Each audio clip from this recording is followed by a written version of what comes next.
The international chessboard has been tipped over. That's not a casual observation, but a direct quote from the independent reviewers of the United Kingdom's 2025 Strategic Defence Review. This document, released on the 2nd of June 2025, defines Britain's security posture for the decades to come. It's presented as a blueprint for transforming the nation's armed forces into what the government describes as a new era for defence and security. Today, we're undertaking a deep dive into this crucial Strategic Defence Review, or SDR. We'll dissect its contents and understand the implications for the Royal Navy and the Royal Fleet Auxiliary. What new ships, submarines, technologies, and operational roles are emerging? And perhaps more critically, how is this vision for a revitalised maritime force going to be funded? So why this Strategic Defence Review, and why now? The document itself points to Russia's full-scale invasion of Ukraine as a strategic inflection point. This, combined with the relentless pace of technological change in warfare and the growing global instability, has created an imperative for the UK to move towards what the SDR terms war-fighting readiness. Central to this plan is a reaffirmed and deepened NATO first policy. The SDR clearly states that the UK will step up its contribution to the Euro-Atlantic security, aiming to lead within the alliance. This means defence policy is explicitly NATO first, although the document itself is careful to add this does not mean NATO only. This NATO first approach has significant implications, particularly for the Royal Navy. The alliance is to become the starting point for how the armed forces are developed, organised, equipped and trained. This suggests a potential reprioritisation of resources and a shift in how the Royal Navy structures its global deployments and capability development, aligning them more closely with collective alliance needs. This drive for warfighting readiness also signals a fundamental shift. The SDR acknowledges that the UK armed forces have, in recent decades, been optimised for conflicts primarily against non-state actors, and that this posture is no longer sufficient. The focus is now on being prepared for high-intensity, state-on-state conflict against a peer military adversary.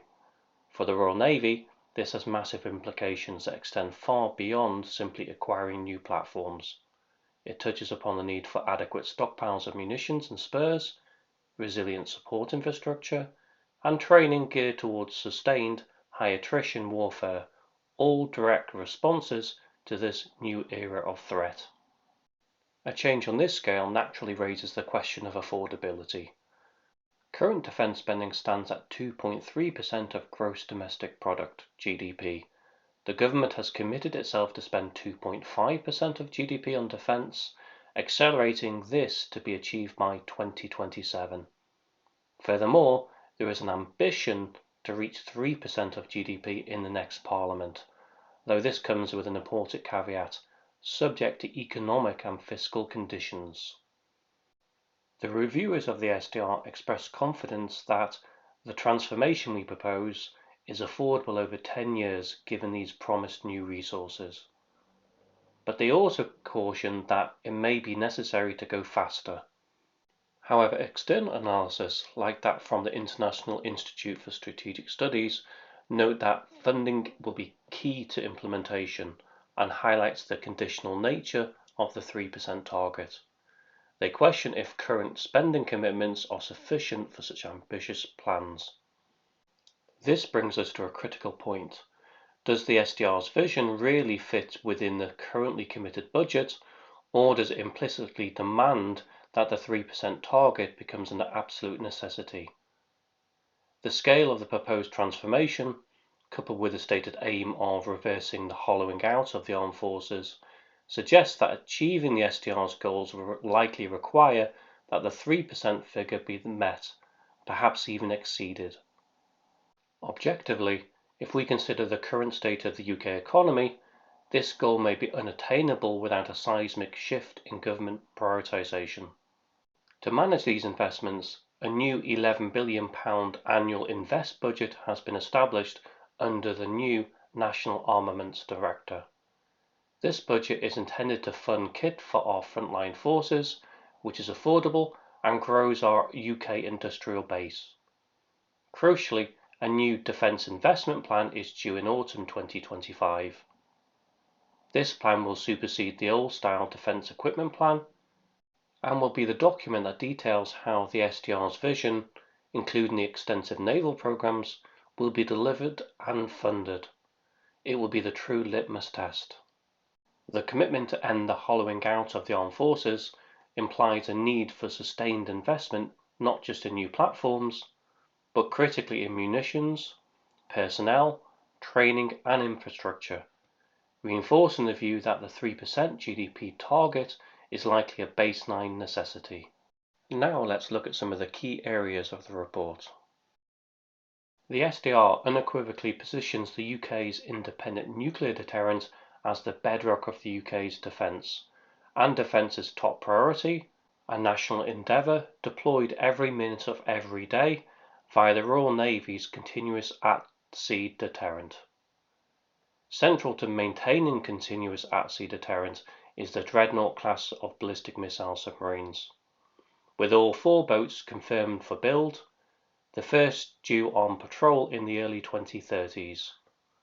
Alongside this, a very significant funding commitment has been announced. £15 billion will be invested in the Sovereign Warhead Replacement Programme. There is also a recommendation that the government should start work in this Parliament to define the requirement for the successor to the Dreadnought class submarine. The AUKUS trilateral security pact with Australia and the United States also features heavily. The UK is committed to building the next generation nuclear-powered attack submarine, the SSN AUKUS class. There is a stated ambition to grow the UK's nuclear-powered attack submarine fleet to up to 12 boats. This is to be achieved through a strategy of continuous submarine production, aimed to produce a new submarine every 18 months, supported by investments in the industrial base. However, reaching a fleet of 12 is unlikely much before the early 2050s, unless the service life of the current Astute class submarines are extended. The SDR itself includes a recommendation to confirm the intended total numbers of SSNs as soon as possible to provide the necessary clarity for industry. This continuous production would be a monumental industrial undertaking. A core theme for the Royal Navy in the 2025 SDR is the creation of a new hybrid navy.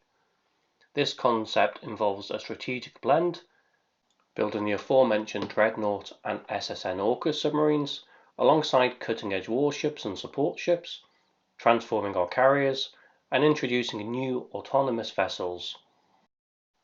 It envisages a combination of conventional and digital warfighters, the power of drones, AI, and autonomy complementing traditional naval platforms to develop a more powerful but cheaper and simpler fleet. Regarding the surface fleet, the 8 Type 26 frigates and the 5 general-purpose Type 31 frigates are ongoing programs forming the backbone of the future frigate force. The SDR highlights that an always-on supply line for shipbuilding is essential to retain industry skills and reduce the delays in delivering new ships that otherwise lead to additional support costs for running on aging platforms, i.e., avoiding future problems similar to the aging Type 23s. However, no mention is given to follow-on frigate builds such as the Type 32, and the SDR only states that the future Royal Navy force should include exploring the possible development of a Type 45 destroyer to a minimally crewed or autonomous air dominant system that could integrate directed energy weapons and enable better connectivity to other assets within the UK's integrated air and missile defence system. With no other service programs mentioned, there is no information on how the essential shipbuilding experience mentioned in the SDR can be retained. Clearly, more information is needed. A major transformation is slated for the Queen Elizabeth-class aircraft carriers. They are to become the first European hybrid air wings, with fast jets, long-range weapons, and drones. This plan involves integrating the F-35Bs with autonomous collaborative platforms operating in the air alongside them, as well as expendable single-use drones.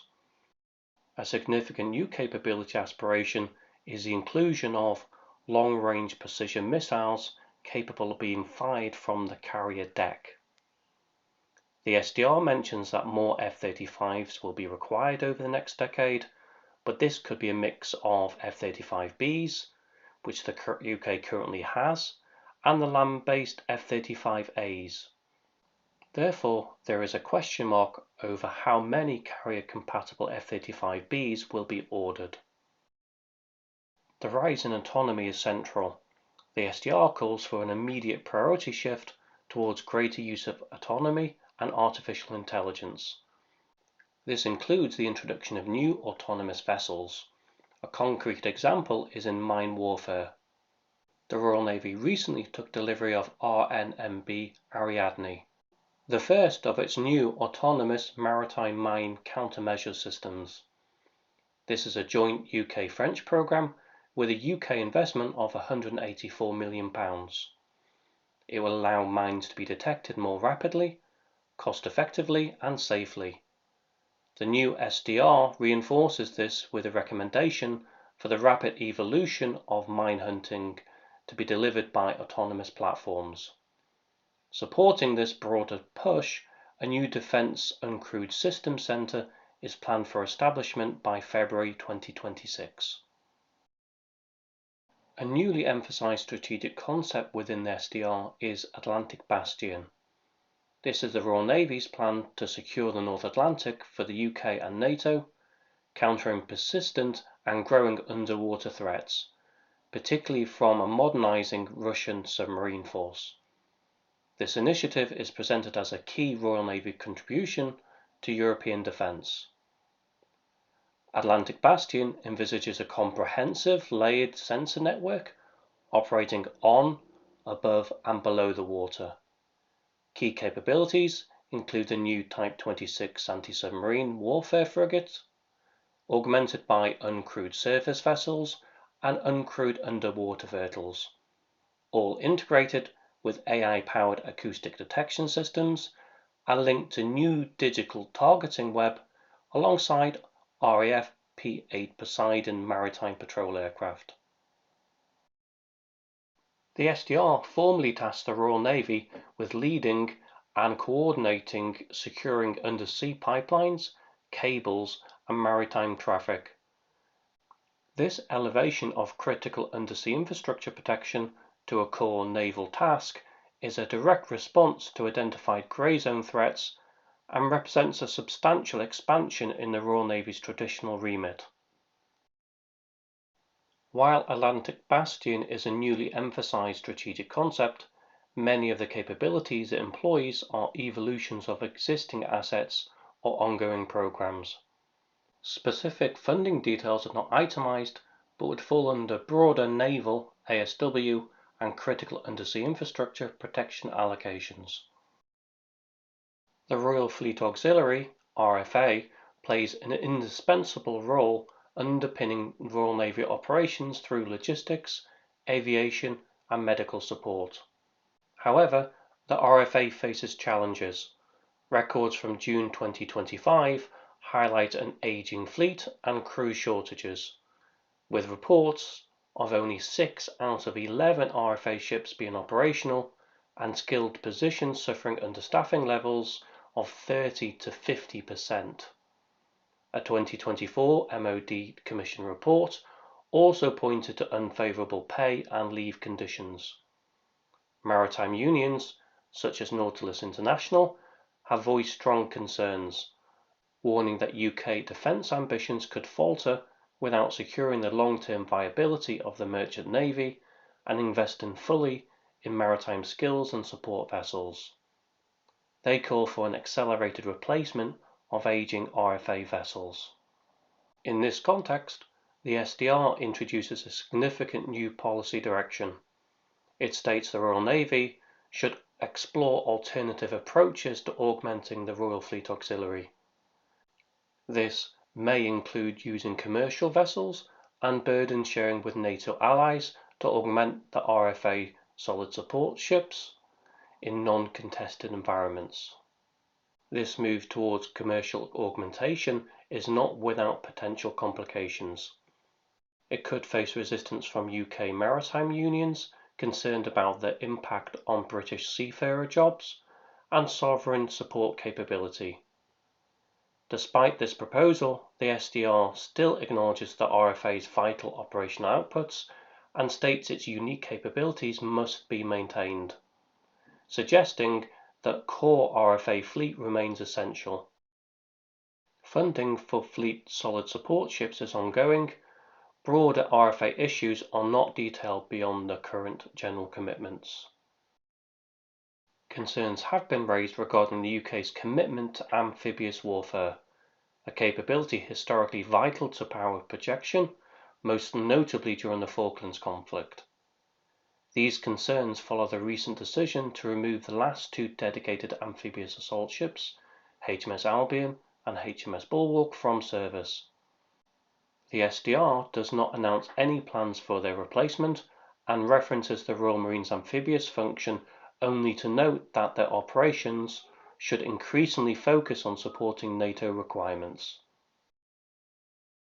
The SDR's financial framework exists within a broader geopolitical context, notably the ongoing US pressure for NATO allies to significantly increase their defense expenditure.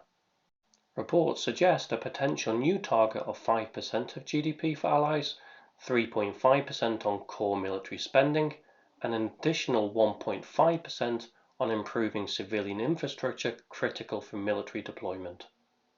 For context, in 1982, before the Falklands War, the UK spent 5.4% of GDP on defence. What could this mean for the UK?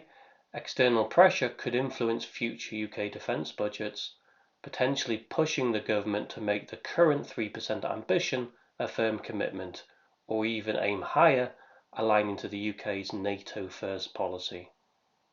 The headline for the 2025 Strategic Defence Review is the drive towards the new hybrid navy, deeply integrating autonomy and AI. This takes the do more with what you have to a new level. We also see new or reinforced Royal Navy roles, enhanced anti-submarine warfare via Atlantic Bastion, leadership in protecting undersea infrastructure, continuous at-sea deterrent delivery, and hybrid carrier strike. Underpinning these are industrial commitments like continuous submarine production for AUKUS and an always-on shipbuilding supply line. Ending the hollowing out, rebuilding stockpiles, ensuring full crewing, enhanced readiness is a monumental task requiring sustained investment. The Royal Navy has a clear strategic focus on NATO, aligning with the UK's historic role in protecting trade routes into Europe. Whilst this would indicate a central role for the Royal Navy, the document's language also raises questions about its future capabilities. The mention of a cheaper and simpler fleet and the minimal discussion of new surface shipbuilding programs suggests potential limitations on modernization and expansion. Consequently, whilst the SDR may begin to address previous underinvestment, a substantial increase in the overall size of the Royal Navy is not anticipated, unless the UK government allocates over 3% of the nation's GDP to defence. What are your key takeaways? Are these plans ambitious enough? Please let me know your thoughts in the comments section below. Thank you for watching.